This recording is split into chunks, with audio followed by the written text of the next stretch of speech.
All right, good afternoon, everybody. Welcome to the National Links Trust Symposium, the first annual. Excited for the panel session here today, which is growing the game of golf.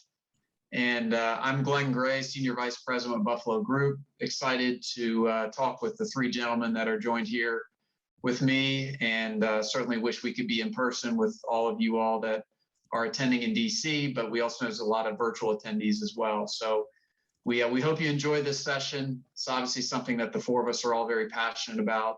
And we'll go ahead and we'll start with some quick introductions. And I'll begin with Michael Lowe. And Michael, if you could just tell us a little bit about your background, your experience, and then we'll just keep moving around the rest of the panel. So Michael, I'll turn it over to you. Sounds great. Thanks, Glenn, and appreciate the opportunity. Excited, for the entire National Links Trust Symposium on municipal golf and the conversation we're going to have here today. My name is Michael Lowe. I'm the Vice President of Programs for Youth on Course. Been with the organization since 2012, and my background is in education. I went to school to become a teacher. I started off working in K through 12 public schools in a unique community of City Heights in San Diego, where about 43 languages are spoken. And during my time there, while I was working in education, I was also doing things outside of school. I coached high school baseball. I ran an after-school DJ program, worked with a number of after-school programs, and personally, my passion has always centered around helping young people, helping students, and, doing all these things outside of the classroom as well helped me better understand how impactful out of school time is. And that, that time kids spend outside of the classroom does just as much to shape their lives for better or for worse as what happens within a class. And so I switched over to the nonprofit sector fairly early in my career, worked for Boys and Girls Clubs of San Francisco, and eventually found myself in golf through Youth on Course. And so, personally, I'm blessed to get to do what I do. Sports shaped my life growing up, and now I get to ultimately help positively impact young people through the sport of golf. And with Youth on Course, the main focus is in ensuring all young people have access to play this sport. I believe youth have a right to play sports, and so we have to ensure that opportunity is there. Awesome. Thank you, Michael. Brent, I'll turn it over to you. Yeah, hello. I'm Brent Schneider, CEO of First Tee Greater Richmond. I've been with the organization since 2008. And my background is in college athletics. Prior to my time at First Tee, I served as Assistant Director of Athletics at the University of Richmond, and before that with the College of William and Mary. And a former student athlete, I was fortunate enough to play for a coach that really instilled life skills and taught us more than just dribbling and shooting and passing. And so I've been inspired by my time as a student athlete, and really it's turned into a profession. I'm proud to be with everyone today. I think this is an awesome opportunity. With the First Tee, and many of you know the First Tee, we're a youth development organization that uses golf as its platform to teach life skills and character development and healthy habits. And golf has been such a big part of what we do, and it's exciting to be able to join the other three panelists to be able to talk about the future and where we're going. Thank you, Brent. And last but certainly not least, Erick. Thanks, Glenn. Happy to be here with you all today. My name is Erick Mitchell. My background is essentially in diversity, inclusion, organizational effectiveness, change management. I've been the head of diversity and inclusion for a number of companies and organizations in higher ed and tech, healthcare, and I'm currently executive vice president of a 30-year-old consulting firm called Ivy Planning Group. But prior to all of that, I was a competitive golfer growing up, playing golf since I was probably 10 years old, and was pretty good back in the day, and played in AJGA events, and ultimately played in college and tried my hand playing on some of the mini tours many years ago, but was not good enough to take it to the next level, but still extremely passionate about the game, and very fortunate to have now been able to blend that passion for golf with my work. And I currently advise many executives within the golf industry on their D&I strategy, on growing the game, on workplace culture, and all the things that are needed to really elevate this game that we all love. Very good. And I'm fortunate to call all three of you all not only panelists today, but also friends that I've known in the industry for quite some time. And each of you today, bring such a unique perspective and experience to growing the game. And when we have talked about this topic as an industry, it can go in so many different directions. And particularly, we know the focus on how do we grow the game, but how do we grow the game through municipal golf opportunities? And so what I'd like to just start with, again, just for the audience to continue to get to know each one of you better is, just your connection to the game. Like who introduced you to the game? Erick, you talked a little bit about your experience and career in the game, but maybe, Michael, Brent, and Erick, if each one of you could just expand a little bit more on your connection to the game of golf, and who inspired you, who got you interested, who got you passionate about playing. Michael, I'll start with you. Sure. My dad introduced me to the sport, like many folks. One of the most interesting statistics I've heard in recent years, this came from the NGF National Golf Foundation, is that approximately 80% of junior golfers come from a golfing household. And we'll maybe touch on that later when we talk about some challenges and strategies for growing the sport. But like most, I was introduced by my dad. He got myself, my younger brother into it. But growing up, baseball was my love. I played baseball, basketball, track and field, volleyball, flag football, tons of sports. But I was somewhat disconnected from golf, I'll say, when I was, kind of in my formative years, and hanging with dad was something great, but like my favorite part of playing golf was driving a golf cart, right? It was, the game was slow for me. I didn't necessarily have the patience it requires to become a good player. And I also didn't know what opportunities there were out there to play competitively. I didn't even realize my high school, when I was in school, had a golf team. It overlapped with baseball season, so it's likely I wouldn't have played, but I didn't even know it existed. And I think that just speaks in some ways to the disconnect, perhaps, or some of the disconnect between golf and just the general public. And I really didn't fall in love with the sport on my own until I was, say, 16, 17 or so years old. Honestly, because of Tiger Woods. My friends and I, we looked up to, a number of athletes. I grew up in the Bay Area, so I was all about Ricky Henderson, the Bash brothers, Dave Stewart, Ken Griffey Jr. These were athletes I looked up to. There was no athlete in golf I could look up to until Tiger Woods came on the scene. And, here is, I'm mixed race. I'm half Chinese and half Irish. Here's an Asian American, mixed Asian and Black professional athlete performing at the highest level. It was like, oh, wow, golf is kind of cool because of Tiger. So that got me and two of my best friends to this day, who are both Asian American as well, motivated us to go out and start hacking it around. And, we had one cheap 9-hole course we could go out to during the summers.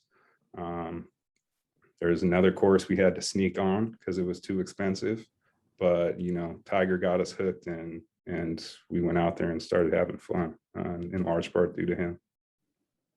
Still hacking it up today, right, Michael? As often as I can. Brent, how about you?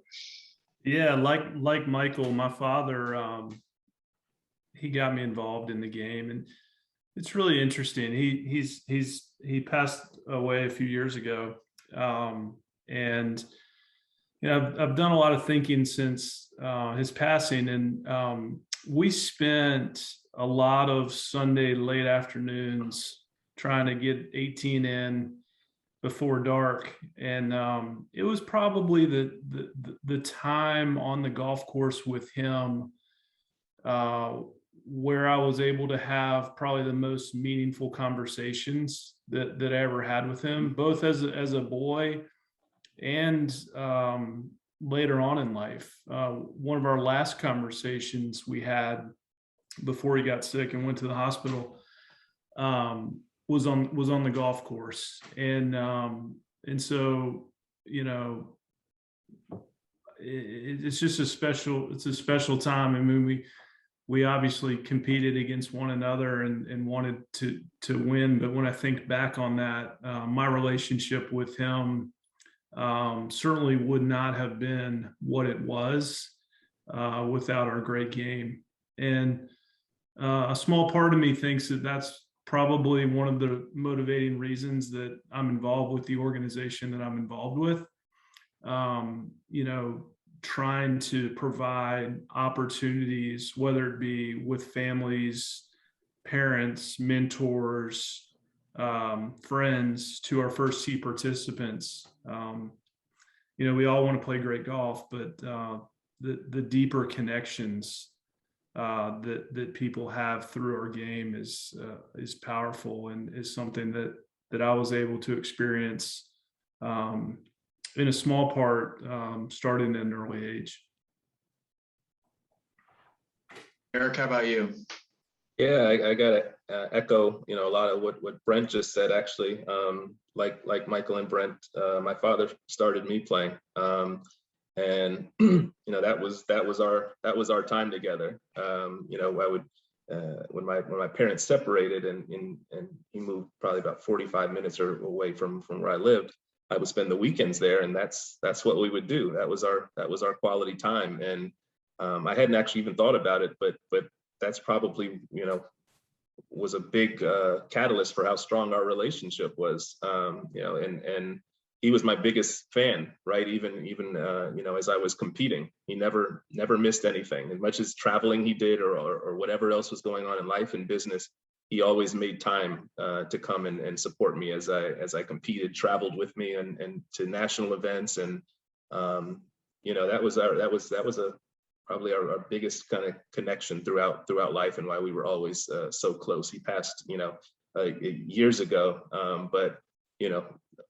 almost, he was 82, and he was still going strong, right, and still playing golf as much as he could, and even when he couldn't play golf anymore, he just enjoyed riding around in the cart and watching me, right? So yeah, my dad was what got me involved in it. Well, all four of us have that in common. My dad was the same, who got me into the game, and at the ripe age of 70, 71, he still has an uncanny ability to talk trash before the first tee shots even hit. So, but like Brent, Michael, and Eric, all you guys, just meaningful conversations that have happened on the course with him, and always look forward to those opportunities. I'm going to jump around a little bit in terms of just some other questions, just to get more deeper into the topic of growing golf. And I think, Brent, what the first tee of Greater Richmond has done this year, and what you and your team have worked on over the past several years with Belmont is really unique. And I think it's gotten a lot of attention, and it's gotten a lot of interest, and a lot of people asking questions. And I think it'd just be helpful for the audience to know a little bit about Belmont and just the whole process and some of the unique things you all are doing today. Yeah, I'll try to be quick. So I have the Ringer is behind us, which is our acre large putting green, and so I wanted to put that on the screen. Hopefully folks can come enjoy it one day. But Strategically, our board in 2018 really set the tone for this project to happen. We wanted to expand our footprint. The first tee of Greater Richmond, before that time, had 2 facilities that we operate. The Tattersall Youth Development Center, which is an 18-hole course in Chesterfield County, which is a suburban county of Richmond, and then Elson Redmond Memorial Driving Range, which is in city proper, which is a 6-hole facility built on the old city landfill. And we wanted to reach more kids. And so, Belmont, for those of you who don't know, was originally Hermitage Country Club in a very historic property. It's an A.W. Tillinghast design. Donald Ross came in 10 years after it was designed and actually grassed the greens. And so, this is a golf course that has 2 Hall of Fame architects involved. It originally opened in 1917, hosted the 1949 PGA Championship that Sam Snead won. And in the mid-70s, the original owners of the course, which was Hermitage Country Club, decided to move out to the western part of the city in Goochland County, and they sold the property to Henrico County. So it was a municipal course from 1977 up until today. In the county, over the years, it was a great facility for folks to come and play on a really well-designed, inclusive, affordable facility. But over the years, it had, like many other municipal courses, had deteriorated. And the county was looking at ways to, get Belmont off its books, frankly. And, they thought about developing it, maybe turning it into a park. And, there were several grassroots groups led by some of the neighbors around Belmont to save it as a golf course.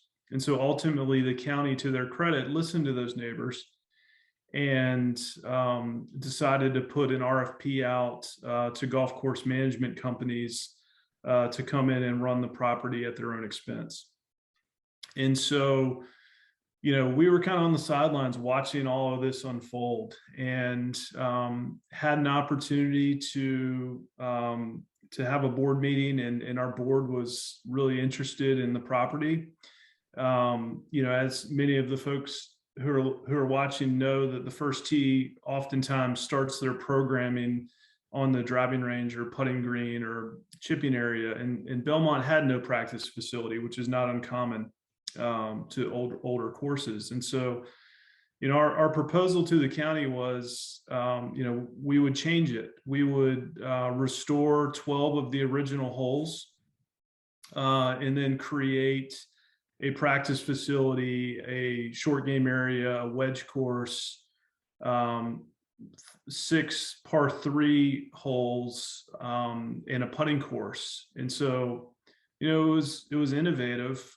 We didn't know if the county would like our proposal or not. We had the luxury of having the appropriate funding behind us by a very generous, well-intended anonymous donor who was very inspired by our project. And so we submitted the bid, and we were ultimately won. And so that was in late 2019, and in 2020 we partnered with Love Golf Design, Davis and Mark Love, as well as Scott Sherman, who's their architect. Scott had worked for Pete Dye for many years, and they bought into our vision and created something that is certainly unique in our area and in the country. And we opened for business this May, and it's early, right, Glenn? We've just been open for several months now, but to date it's been a huge success. And our vision for that property obviously is to provide access to our first tee participants, but also make it a community asset that is inclusive, that's welcoming, that's affordable. And hopefully folks can come visit it, but we feel like we're delivering on that promise, and it's a real treat to play. So the 12-hole course is certainly unique. We have had some communication with other jurisdictions and municipalities around the country since we've done it, and they're interested in our model, and we're certainly here to support them by answering any questions that they have. Very good. And I think, Michael, one of the things for me that just resonates from what Brent shared is a place like Belmont provides access, and that's at the core of what Youth on Course does. And you've partnered with the First Tee in a lot of different ways, but in your experience and the impact that your organization is having, can you just talk a little bit about, how access helps us to reach new audiences? Yeah, I mean, access is everything in many ways. And you look at barriers to golf, barriers to many things. It's often an economic issue. Access to healthcare, access to education, access to housing, to jobs, to all of these essential things that humans need. And I'll go ahead and say again, kids have the right to play sports. Sports can change a young person's life. It changed all of our lives here on this call. I've seen it change countless young people's lives, saved some, many people's lives. And if a kid is interested in golf, right, cost cannot be a barrier, or we are doing that kid a disservice. We're doing that kid's family a disservice. We're doing entire communities a disservice if we do not make sure every young person has access to this sport. And so, what Youth on Course does is quite simple. It addresses the cost barrier. We put partnerships in places with golf courses that allow members of Youth on Course to play golf for $5 per round at a certain time of day, ideally 7 days a week, with as far as availability goes. And then we subsidize those rounds of golf, knowing that golf courses have a business to run, and there's a certain amount of revenue they need to bring in to maintain their operations. We started off in Northern California back in 2006 at a dozen or so courses and a few hundred kids. And since then, we've grown to, there's now, coming up on 1,700 golf courses throughout the US and Canada that we have partnerships in place with, and more than 130,000 Youth on Course members. Subsidized over 400,000 rounds of golf last year. We also surpassed 1 million rounds of golf subsidized all time. And in 2022, we're going to hit 2 million rounds. So we have we have grown a ton, but there's still a lot of growth left, again, to ensure that any kid, wherever they grow up, they have access to golf. In addition to opportunities to play the sport, we have opportunities for high school students to get job experience working in golf while they're in high school through our internship and caddy programs. And then lastly, we provide about $250,000 in college scholarships as well, to help our members achieve their dream of higher education. Thank you, Michael. And Erick, you and I have had hours and hours of conversations on these types of topics. When we talk about growing golf, it's not always just about growing at the youth level, but also at the adult level, whether it's non-golfers, lapsed golfers. You're based in the DC area. You've played the 3 courses that the National Links Trust operates in DC. What do you think some of the barriers are that the industry continues to struggle with when we talk about reaching and growing the game of golf to adults and to those that maybe haven't been fortunate enough to be exposed to the game in their childhood? Yeah, a great question, and there's a lot of different ways of kind of approaching that conversation. Although people have talked about we want to be inclusive in growing the game, I oftentimes feel like the golf industry some of their efforts are you're speaking to the same audiences, right? You're not really being intentional about speaking to new audiences. But even being intentional to speak to new audiences when the workforces, when within the golf industry are homogeneous and you don't have much representation from people who are from different communities, you don't have the credibility even oftentimes, right, to get out there and speak to these different groups and invite them to this game, which is why it's really important to have diversity in your workforce so that you can understand what is going to resonate with other communities, right? What is it that they need to play this game? Oftentimes, golf is associated with lowering standards almost, right? It's charity. Golf is as a whole, as an industry, is oftentimes built on this mindset of charity. Look at all these things that we do to help those less fortunate, which is a beautiful thing and very important. But diversity is bunched in there, and it's seen as I don't want to lower my standards or have to do something different.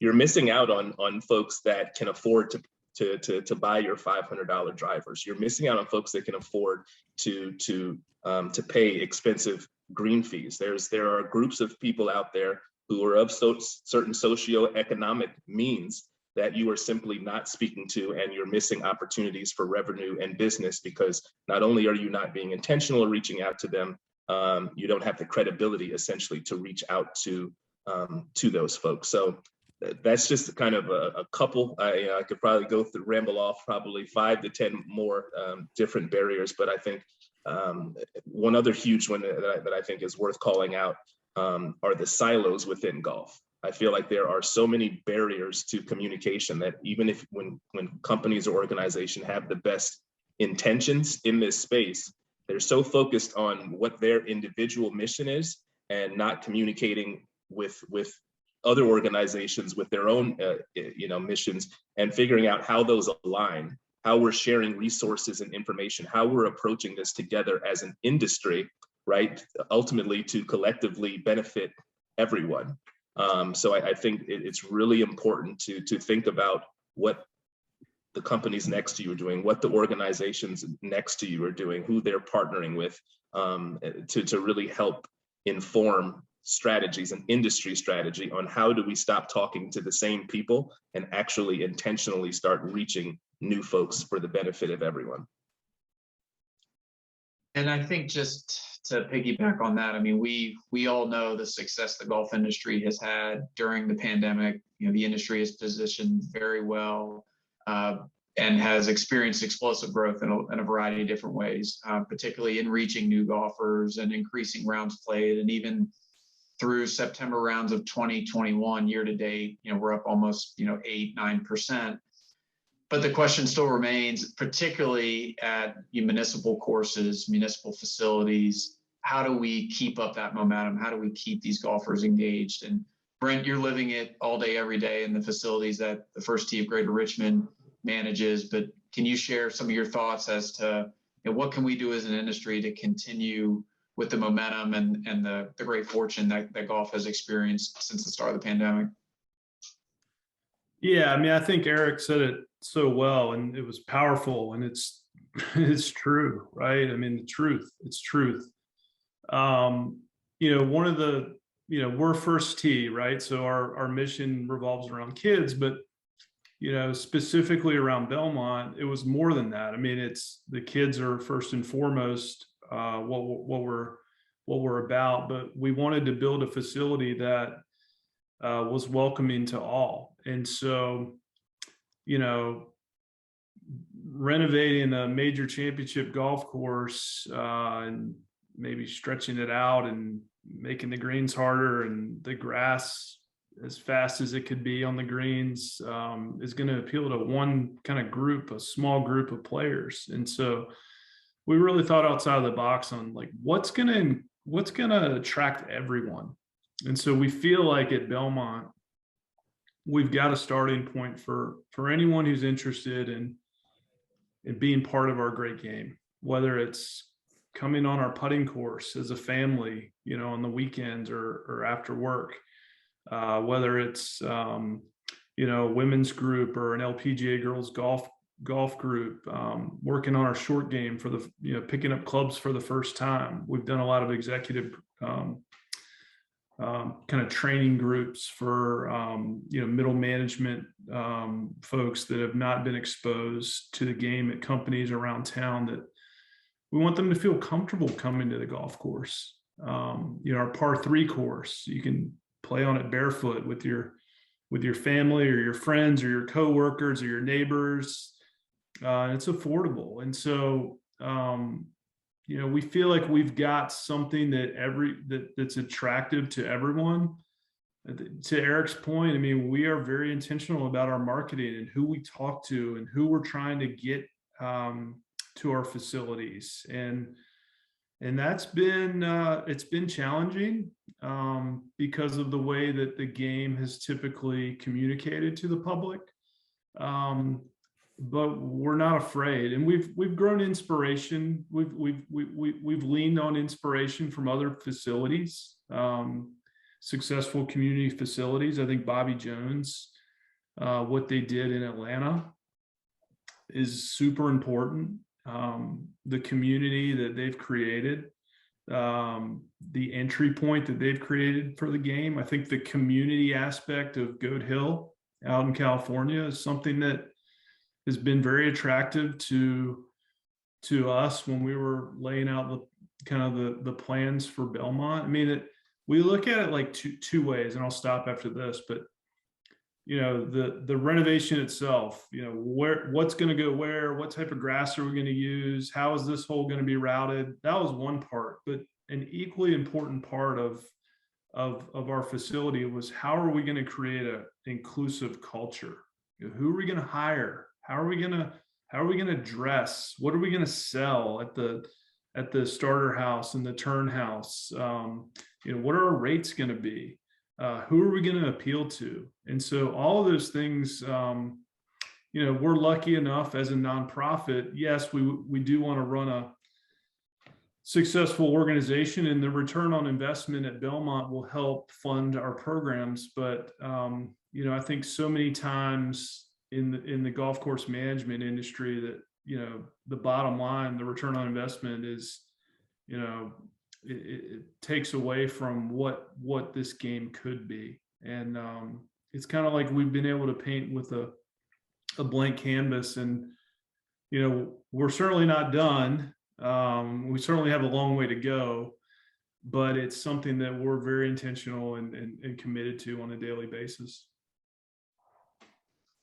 And all those items that you mentioned, Brent, all tie into the golfer experience, whether it's, their first time experience at a golf course, or if there's somebody who visits, every week. And, the industry as a whole for many years had done itself a disservice by only counting a golf experience as 18 holes, which, as we know, can take four and a half hours for, to play 18 holes. But Michael, as you think about the next generation of the 130,000 junior golfers that Youth on Course touches, how would you say they would define a golf experience, or how they would define the future of the golf experience?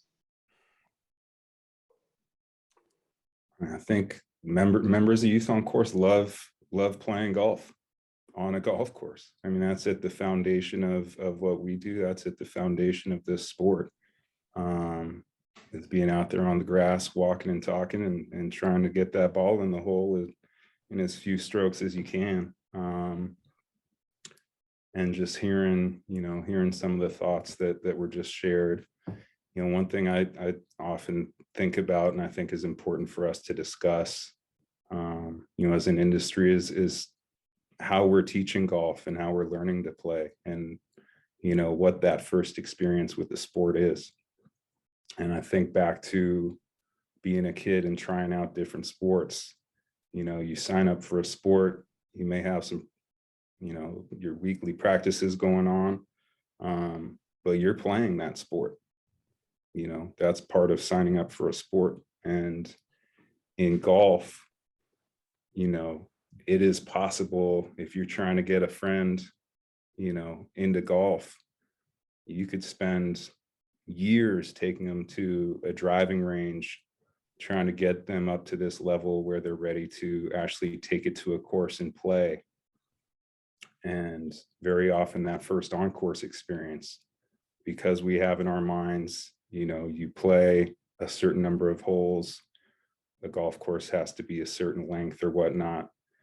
You tee someone up from 100 yards out, their first time on a course, odds are they're going to be putting up a pretty high number there, and they're going to struggle throughout the day.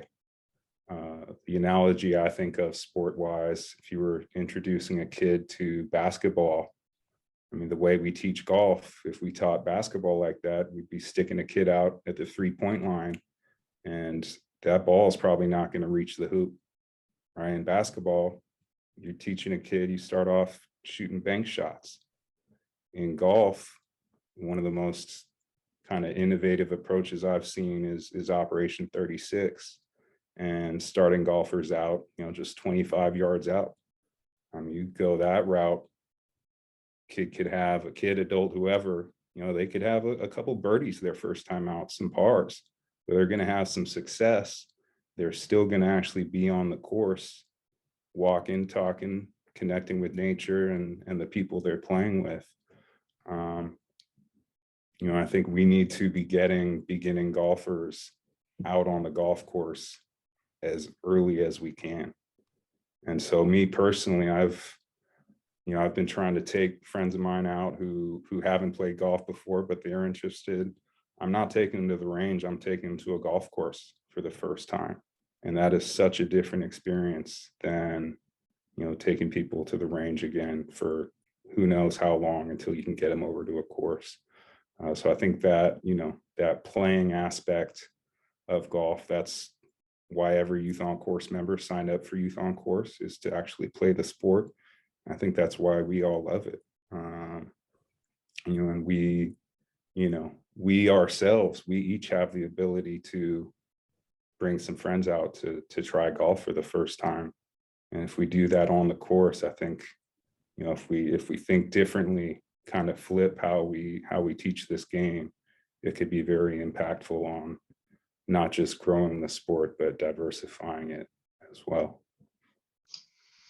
Very good. And Erick, I think, one of the unique perspectives you bring is somebody that grew up playing in the game, and you work in and around golf, but you also work a lot outside of golf and working with major organizations, as a diversity and inclusion leader in the variety of roles that you share at the top of the panel. What are some of the things that you are seeing, you're exposed to, activities, initiatives, campaigns, organizations that are doing things that are innovative, doing things that the golf industry could learn from? A great question. One of the things that I would actually love to see more of and more parallels with is there are so many corporations that are involved in golf in some way, shape, or form, right? And I don't want to, name specific corporations, but we can think of all these companies, banks, consulting firms, large consulting firms that have a vested interest, right, in golf already. And they also have different priorities around diversity and inclusion. And so I really think there's a linkage there that we could explore further to figure out how to tap into those corporate interests that again already have an interest in golf, and where there are resources and connections and ties to getting workforces and some of the different work they're doing internally on diversity and inclusion, and translating that into people playing more golf, really introducing the game to workforces. And these are the people that have the means, right, to be able to play golf, and to, again, like I said earlier, to buy golf apparel and clubs and all of those things. So I think there's a good connection there.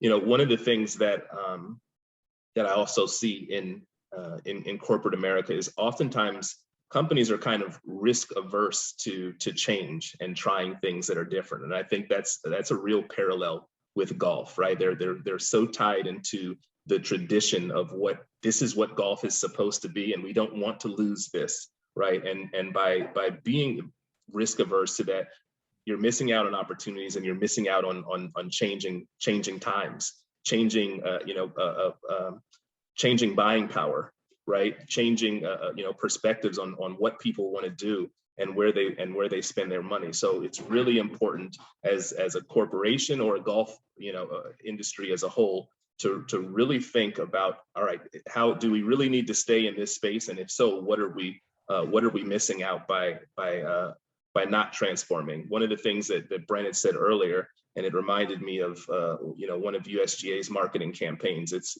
everything that golf is and everything golf can be, right? So those traditionalists, by adding more diversity into golf, you're not losing that traditional part of golf. It's not going anywhere, but it's all of the things that it can be, right? And really thinking through how does green grass golf capitalize on all of these other technology related golf things that are going on, from the top golfs and all of these and these indoor golf facilities, right? Like, how are we really capturing essentially those folks and making sure that they end up on green grass golf, like Michael was saying, not just going to a range to hit, but actually experiencing the game of golf. And I think it's really important. One last thing is the way that data is being tracked, right? And really making sure that courses are paying attention and taking every opportunity they can to survey and gain as much data as they can on who is showing up at their courses and how they got there,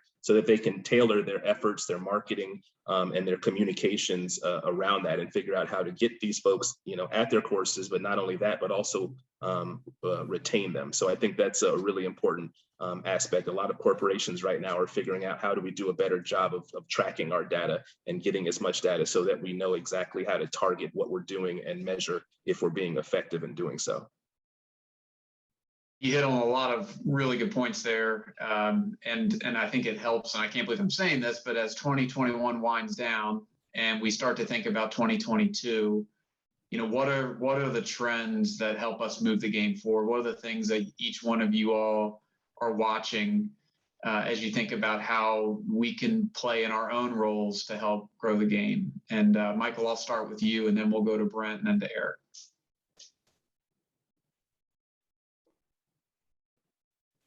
One of the trends I've seen, and Brent touched on this at Belmont, is course architecture, and how do we make golf courses more playable to beginners? And I mean, I love that there's that. I'm looking at that big old putting course out there, and I think of the Himalayas course in St. Andrews, which many people tuning in may be familiar with, but if you're not, it's a massive putting course with, I want to say, 2 18-hole courses within it and another 9-hole, and it's a couple pounds to play, and it is in the city center, so it is extremely accessible to everyone in that community. They can walk right over there. There are putters there, balls. You can head there with nothing and get a taste of actually playing golf.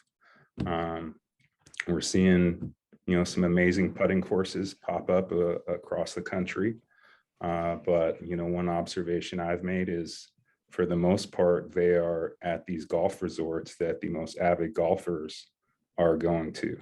They are not at municipal courses in city centers where there is the most opportunity for growth to take place. They're not being built there.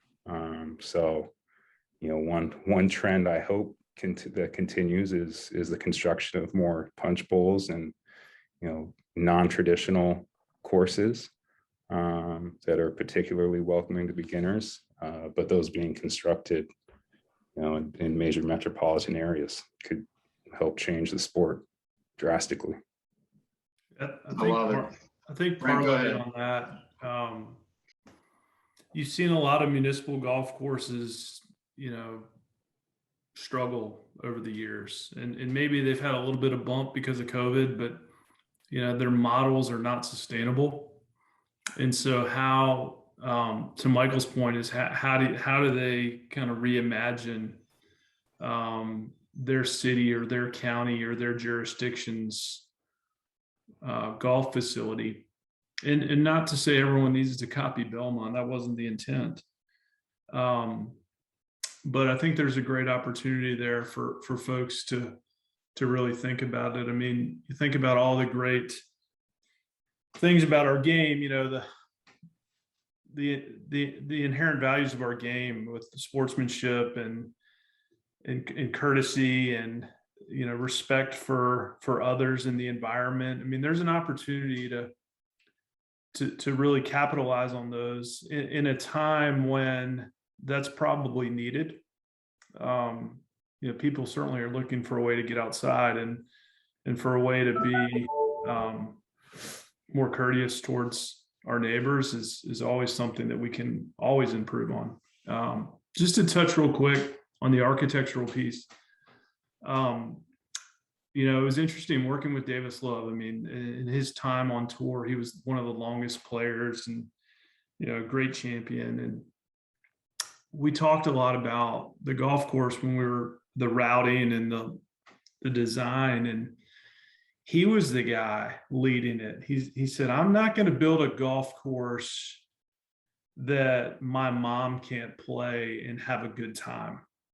And so what does that mean? It means, you know, I think architects need to be really mindful of not just the great players and not just the folks that we watch on the weekends on television or streaming, but those folks that want to come out and play the family tees. And we were very intentional at Belmont to build extra tees, family tees on all of our holes. They're not kids tees, they're not ladies tees, they're family tees. And you know, we would strongly encourage architects, and I know a lot of them are doing this, but to really think about, you know, everyone, not just the scratch or tournament or you know, top amateur player.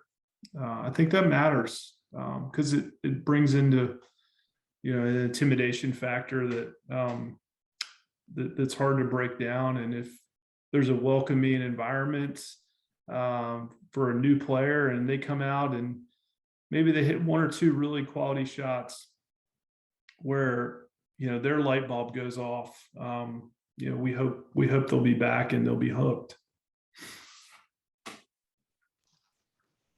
Eric, how about you? Yeah, I'll just quickly share that, you know, the one trend that I'm seeing, probably a different perspective than Brent and Michael, is that I think the right questions are starting to kind of be asked. And I think they're being asked to the right people, right? Instead of the people who have been internal and have been doing the same thing for so long, you know, talking amongst themselves and coming up with these solutions for different groups of people of how do we grow this game. I think they're starting to explore outside, right? And to really think through what does this really need to look like? What do we need to do differently kind of this time? You know, obviously 2020 was a catalyst for a lot of awakening, right? If you will, in different ways, some good and some bad. But I can say that many organizations and companies within golf are now starting to show more intention behind this, asking the right questions, doing the right research. And my hope is that momentum continues and that there's actually some action behind this at the end of the day, because this is something that's going to benefit everyone in golf. It's going to cascade. It touches everyone. And so, you know, I would encourage people to start asking those questions and even figuring out, you know, reaching out to other organizations and companies, be like, hey, have you started to talk about this yet? Have you started to do anything yet? Are you seeing, you know, getting any traction on this? What's working, what's not? Because you'd be surprised at kind of what others are thinking about and doing, and where there's partnership opportunities for you know, mutually beneficial actions, right? To really change this and take a different approach to what's been done in the past. Well, we've covered a lot, and you know, it's certainly a broad topic in terms of growing the game. And you know, hopefully the audience has picked up even just a few things to think about, to take back to their organizations to help move the game forward. We all know we've got a long way to go. And so as we close out, just real quickly, any final comments, thoughts? And Michael, I'll start with you. I'll just go back to, you know, emphasizing how much power we we all have as golfers to help get new people into this sport. The four of us, right? We were all introduced by our fathers. Going back to access again, to get into this sport right now, it takes a certain amount of money, but you also have to have access to a person who already plays golf to really get into this sport and get on a course in the kind of the pathway that currently exists. And so, I want to encourage everyone who really cares about growing the sport to think about, what you could do individually. Who in your life, would you like to be walking the fairways with, and strengthening those relationships. Yeah, I would kind of echo that. I would say, make change. Don't wait for someone else to make it. And whether that's, bringing a neighbor or a child or a coworker out to the golf course for the first time, or whether that's, facilitating a conversation with a local county supervisor or city supervisor around a municipal facility that is not working. The game needs more local champions for the cause. And sitting back and waiting for someone else to do it doesn't feel like the right solution. I would say do what you can. If folks that are watching are passionate about the game, find a way where you can give back, especially if you've been rewarded by our game like all of us have. And so I encourage you to be champions of the game, and not a champion of your game, but a champion of the game. And I think it can only help grow, and positive things will come out of that. And I'll end with and it's something pretty bold and ambitious, is that don't underestimate the power of golf. In a world and a time where everything is divided and you're either on this side or that side, golf is that common link that opens up communication opportunities, learning, rapport building, and leads to conversations that simply aren't being had these days. And it leads to better understanding and better, just a better world ultimately. And I honestly believe golf can really change a world that oftentimes feels hopeless, because it just allows for certain things to happen and conversations to be had that just don't happen enough anymore. Well, gentlemen, on behalf of National Links Trust, thank you to each and every one of you for taking the time and for the conversation, and just to have these open discussions around what we all can be doing to advance and grow the game. And I know the audience, I'm sure, took a lot away from each of you and your thoughts and expertise. So this would be one heck of a foursome. Hopefully the four of us can get out for a round of golf at some point, maybe in 2022. But thank you again for the time and for your commitment to the game, and for what each of you are doing personally, but also professionally. And we look forward to seeing you soon. So thanks again. Thanks for the invite. Thanks a lot, Glenn. Thank you. Take care, everyone. Bye.